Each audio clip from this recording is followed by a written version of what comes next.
I wanted to start off by, first of all, thanking Reuven Kindelman for this great idea of, it says 2 Jews, 3 opinions, so maybe 2 rabbis, 4 opinions, who knows? But this was certainly something that he brought to my attention and thought it would be a good idea, and I was very happy and honored to be asked and to be a part of it.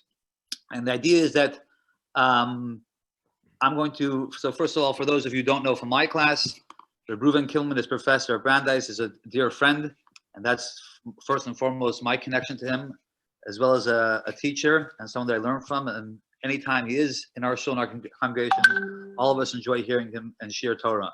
So tonight is another treat that we get to hear and share Torah from each other.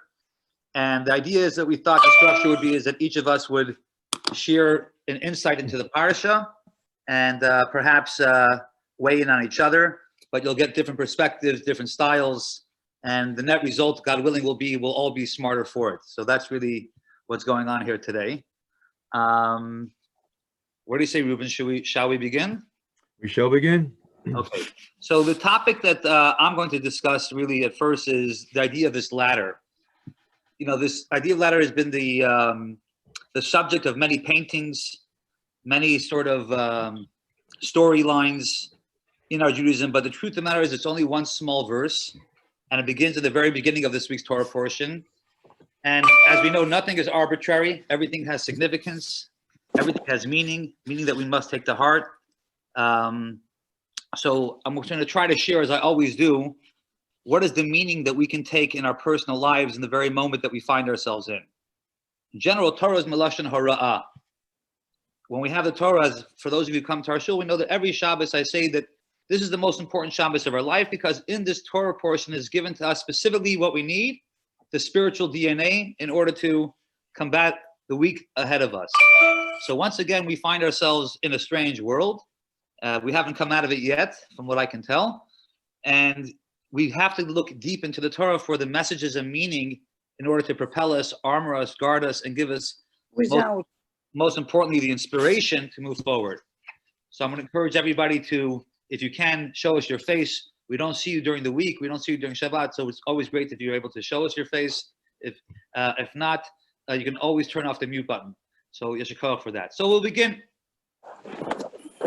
Last week, we just finished the concept of Jacob becomes the person who gets the blessings from his father Yitzchak. After a whole shenanigans with his mother and dressing up like Esav, a very, very strange. That was for last week. A lot of commentary on that, but now we're moving forward. After many years of Jacob still living in his parents' domain, in his Haredi bubble of Shem ve'Aver, Beersheva, he's asked, as the first word of this week's Torah portion is Vayeitzei Yaakov mi Beersheva, Vayelech Harana. He leaves Beersheva, he leaves the comfort zone of where he was, learning Torah and hanging out and davening, and now he has to go to Haran. We know that Haran is not a wonderful place. It's not Disneyland.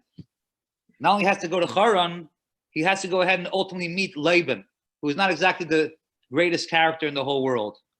So he's leaving Esav, who is not the greatest character, and he's heading into Haran and going to meet Laban, who's also not the greatest character, and he's alone. For the first time in his life, he's forced to experience the exposure of the outside world as we know it, or as he knows it. It's a very different place. He's completely out of his comfort zone. And at this point, he has to recalibrate his own spiritual existence. When you find yourselves in the confines and the presence of a shul, of a synagogue, or a very religious community, it could be a lot easier to toe the line. It could be a lot easier to be spiritually connected. Once you leave that, how do you find your own spiritual strength? How do you find your own spiritual focus? Everything you knew has been taken away from you. You have to recalibrate your entire spiritual identity in order to withstand everything that's going to happen around you. Even more so, for the most part, we know that Jacob was a type of character, he tried to avoid confrontation. We see in last week's Torah portion that as soon as Esav comes in to see his father, Yaakov leaves out the back door. He's always hiding with his mom to do these plans. They don't head on this situation. There was no family therapy. There probably should have been in retrospect, but there was no family therapy. They don't talk about their problems. They're avoiding them.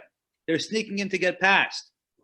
Now all of a sudden, Jacob is forced to leave this comfort zone experience and go into a whole new territory. But if we really want to know how Jacob ultimately becomes Yisrael, how Jacob becomes the leader of the Jewish nation, we have to tap into this week's Torah portion. And there's something in there for each and every single one of us. How do we become a member of the Jewish nation as opposed to just one individual? Jacob doesn't only move from the position of being one person and ultimately having 12 tribes. In this week's Torah portion, we see the metamorphosis, the complete transformation, not just in terms of numbers, but in terms of, not just in terms of quantity, but in terms of quality. Who does Jacob become? He's not the same person he was last Torah portion. He becomes an entire different experience. The leader of the Jewish people, the father of the 12 tribes, Mitasei Shlema. How does this all happen? Where does he find the strength to face the challenges and the difficulties and the strange area that he finds himself in? You know, when you are brought up in a religious community, which I was not, I grew up in Venice Beach, California, but I've lived in Jewish and religious communities. I lived in Crown Heights, I lived in Eretz Yisrael, and it's wonderful. The biggest complexities you may have is who got the nicest challah first when you're at the shuk. And you can struggle on that. I got it first, you got it first, but in the end, you're all buying challahs for Shabbos. What's the big difference? Everybody's wired in the same way. Over here, it's a completely different experience. You're forced to find a little bit more about yourself that you would not be able to if you were still in Beersheba. Hashem Dafka wants Jacob to leave his space and go into an area where he has to learn more about who he is, what he can accomplish, what his strengths are, and of course, ultimately, how to share those strengths with his family and his future and Klal Yisrael. And ultimately, we see, as we know that next week's Torah portion, the struggle continues. He meets an angel. We'll get to the ladder soon. He meets an angel, and he struggles with the angel. And because he's victorious and he struggles with the angel, he moves from Jacob to Yisrael. The transition starts to happen. Right now, he's still transitioning. He hasn't transitioned yet. So what is this aha moment? Where does Jacob find the ability to truly dig in deep and handle everything that's coming around him? The noise is great. We think it's great now. The noise was very large and very loud for Jacob.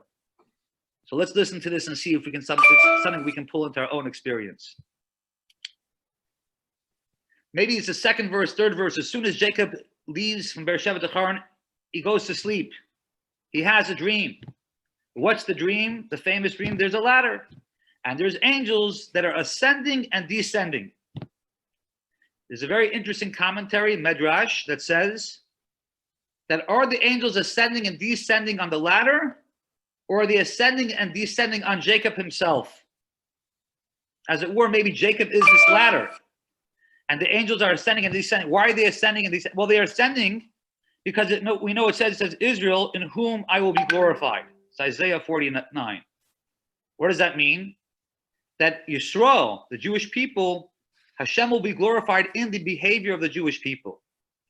So if we are the people that can glorify God, or God has glorified in us, that's a pretty ascending level. So the angels ascend and they see, oh, these are the Jewish people. They go to heaven and say, wow, God glorifies himself in them. They descend right down. What do they see? Jacob is sleeping. So what's going on here? Who is it? Are these people the image of God, or are they sleeping? When times are rough, what are they representing? What are they about? Now, it's okay to take a nap while you travel. There's nothing wrong with that.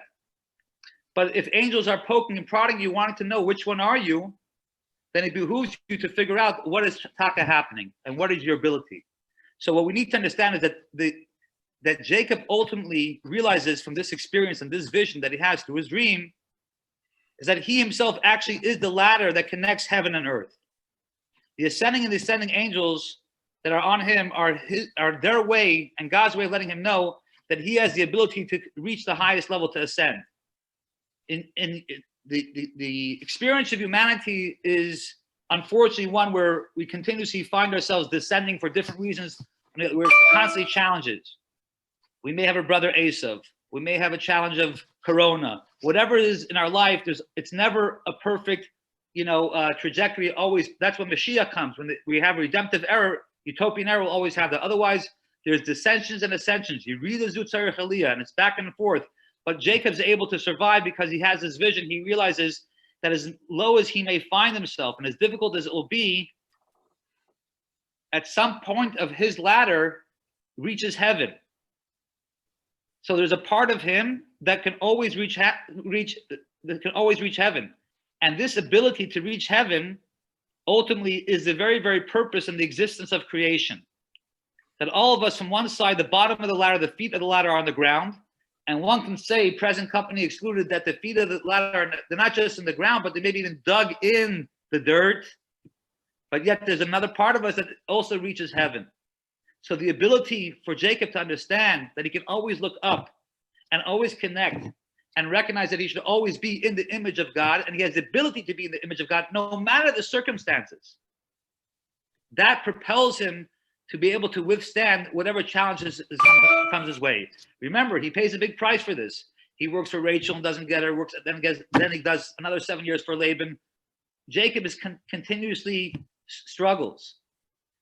And yet from Jacob specifically, we see this is the expression of when we come into a people, more than Abraham and more than Isaac. And Jacob struggles with not being able to have Rachel right away, and Rachel can't have kids right away. And she finally has kids. She has Joseph, and we'll look. And then Joseph he thinks Joseph is dead.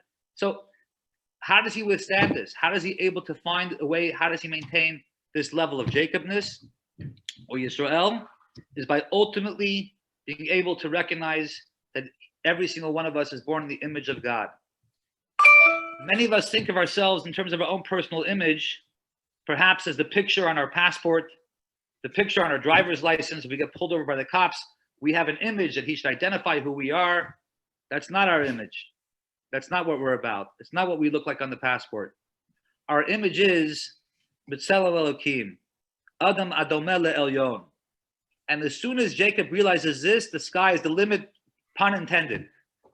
So ultimately, this is the vision that propels Jacob to move forward and to withstand everything coming around him. Now, why is this so critical, of course, in our moment, in our time?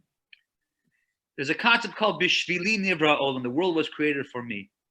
Now, you could think that this is a narcissistic behavior, but it's not meant for that. On the contrary, the world was created for me in order for me to go impact and do whatever I can and give of myself to make the world a better place. This creates a certain element of both excitement and pressure and recognizing what is incumbent upon us.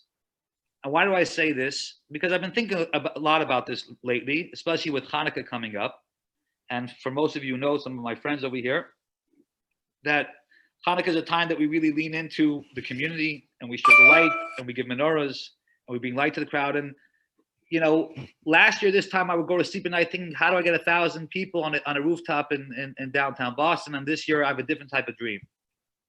And the dream I have this year is the same dream, but a different tactic, is how to reach 1,000 Jews that they should have menorah, those that didn't have. They should have light, those didn't have. That's called Bishvili Nivra Olam, to think, how can I change the world? And I get this from Jacob. I get this from this week's Torah portion. One person can change the world. You can change your sphere, and that sphere has changed other people. If, God forbid, you are hanging by 1 foot on a cliff, that's probably not the best time to go to sleep. I think many times all of us see ourselves as someone hanging on a cliff. It's very uncertain times on so many different fronts. So this would not be the time to go to sleep. This is the time to get up and to recognize that we can make differences, we can't make a change. One person, one Jacob, he moves from Jacob to Yisrael. Why? Because he's not scared to challenge the struggle head on. Everybody here, not just on this Zoom call, but every Zoom call going on around the world, has a struggle that they're facing today. We know this. And if we take on the struggle head on and we move from the Jacob way of was trying to avoid struggle to the Yisrael way, who actually takes on the challenge and takes on the struggle, even if it means a struggle with an angel, we are sure to be successful. And for each person, that struggle is different. You know, it says on Motzei Shabbat, it's interesting, Chabad actually doesn't have the minhag to say it, but it's in the Alter Rebbe Shulchan Aruch, but most communities say it, certainly in the Sephardic community, Al tira avdi Yaakov. Do not be scared, my servant Jacob.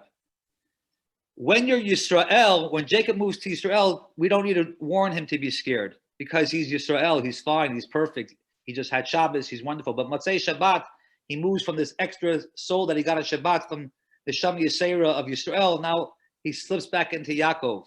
So we tell him, Al tirav di Yaakov. You may think that you're slipping back to Yaakov. Don't be scared. The truth of the matter is that you're really Yisrael. Inside each and every single one of us is Yisrael, is the Jewish people. And it's coming Hanukkah, we have the opportunity to go ahead and give light. I want to conclude with one small idea that maybe drives us home. There was a story that I read recently, my wife shared to me, about the Kloisenberger Rebbe. The Kloisenberger Rebbe was famous, sadly, because he tragically lost his wife and 11 kids. After the Holocaust, he remarried and had built a new family with 7 more kids. He passed away, I think it was in 1994. So major tzaddik. And they asked him, do you have any questions for God? For everything that happened to you, do you have any questions for God? He said, do I have questions for God? He said, of course I have questions for God. I have a lot of questions for God. I have big questions for God. And I have no doubt that when the time comes and I go to heaven, I meet my maker and I meet Hashem, I will ask him all my questions. And he will answer me all the questions to satisfaction, because God can do that. He says, but I'd rather be down here with the questions than be up there with the answers. Right now we are here. Right now, these are the questions that we need to deal with. Don't be scared of the questions. Ask the questions, deal with the questions, struggle with the questions, but move forward. Thank God, every single one of us is not in the position like in the Holocaust times where those who were brave and made crazy efforts to have a menorah was digging a menorah out of a potato and finding a wick to make a Chanukiah in those times. That's not that long ago. It's with less than 100 years, as we know. Today, you can order on Amazon a menorah of any size, of oil of any size, of color of any size, in this craziness. So let's not forget the moment that we're in, what our possibilities are, what our capabilities are, and take full advantage of it. And I'll conclude for the second time, let's learn from Jacob. It says, Mayshe of the simin labanim unasinas koyach labanim. The stories of our parents should give us a sense of strength and a sense of inertia to push through and to be able to accomplish everything that he was doing, from one person to many, and from a person who perhaps was scared to leave his bubble to take it on head on. So, Ayashikoach, and thanks everybody for joining.